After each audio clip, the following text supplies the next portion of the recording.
Je suis Frédéric Ntira Etoile, membre du bureau politique stratégique pour le département de Livindo à Makoko. Donc nous avons, en prélude à la rentrée politique nationale de notre parti politique, j'ai cru bon de faire un petit pèlerinage sur l'étendue de la circonscription politique du canton étendu jusqu'à la commune, à l'effet de toucher du doigt un certain nombre de préoccupations qui touchent les cœurs de nos concitoyens, de nos militants et de la population locale tout court. Donc, il s'agit essentiellement du problème lié à les difficultés liées à l'état du réseau routier, l'axe routier au vent Makoko, qui est complètement dégradé. Il s'agit aussi de la problématique de l'environnement de nos écoles, c'est-à-dire nous avons des écoles aujourd'hui envahies par les herbes. Vous savez que quand la crise du coronavirus est venue, l'école a été désertée par les personnels enseignants et par les élèves. Donc ces écoles sont un peu à l'abandon. Il a fallu faire le point pour voir dans quelle mesure nous pourrions apporter des solutions pratiques, débrousser, nettoyer et certainement réhabiliter un certain nombre de petites infrastructures autour des écoles.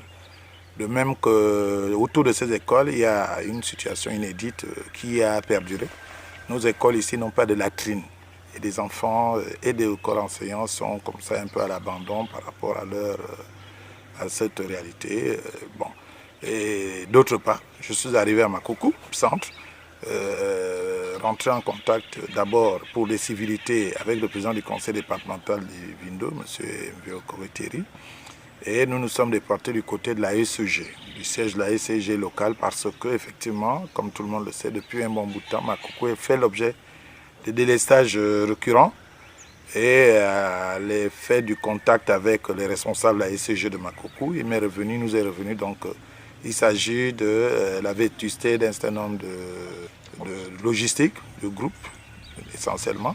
Et la SCG nous a rassuré de ce que les efforts étaient en cours au niveau de leur direction générale pour l'acquisition de 2 nouveaux groupes qui vont venir renforcer le dispositif qui alimente Makoko en électricité et même en termes de traitement d'eau. Donc il y a des efforts que le gouvernement fait pour essayer de donner des réponses concrètes à cette problématique. D'abord, en tant que militant, je trouve ça très bien, parce que ça fait longtemps que le parti n'a pas effectué de telles activités. Et je crois que c'est porteur d'espoir, parce que nous espérons enfin que le parti sera d'abord sensibilisé, puis ensuite prendra à bras le corps les problèmes qui sont les nôtres. Surtout cette route, ce tronçon de route au vent Makoko. Vous savez, tous les désagréments que ça a causé. Si aucun effort n'est fait, d'abord au niveau du parti, et ensuite au niveau de la plus haute autorité, qui est le président de la République, je pense que cette route, vraiment, je le crains, cette route sera coupée. Et vous voyez tout le désagrément que ça causera à la province d'abord de Logou et Lolo, à la province du Haut-Togo, et enfin à la province de Logou et Vindo. S'agissant de la route, les populations ont quand même exprimé le besoin de solliciter en même temps l'intervention spéciale du président de la République, son Excellence Ali Bongo Ndimba, pour régler le problème de la route au vent Makoko. Ne serait-ce qu'en termes d'embellisme, d'assainissement, parce que c'est vrai que tout le monde attend le goudron, mais on peut d'abord améliorer pour faciliter, fluidifier cet axe routier qui non seulement est stratégique pour Logou et Vindo, mais beaucoup plus pour le Haut-Togo et notre province de Logou et Lolo. Donc c'est un passage utile. C'est pour cette raison qu'à côté de l'intervention du président de la République, nous sollicitons aussi, si vous voulez,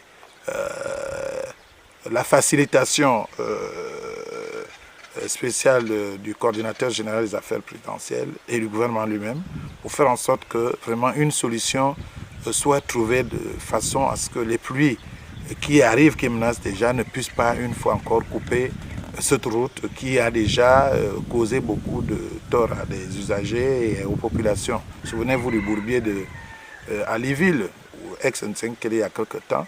Donc ce pèlerinage a consisté donc à toucher du doigt un certain nombre de ces préoccupations et nous espérons transporter ces desiderata, ces requêtes au plus haut niveau de l'État, c'est-à-dire entre les mains de la hiérarchie du parti, le secrétaire général du parti, camarade Eric Dodo Boubeza, et les plus hautes autorités de l'État pour voir ensemble comment faire pour pallier au plus urgent, de sorte que la route Makoko au vent ne soit plus coupée.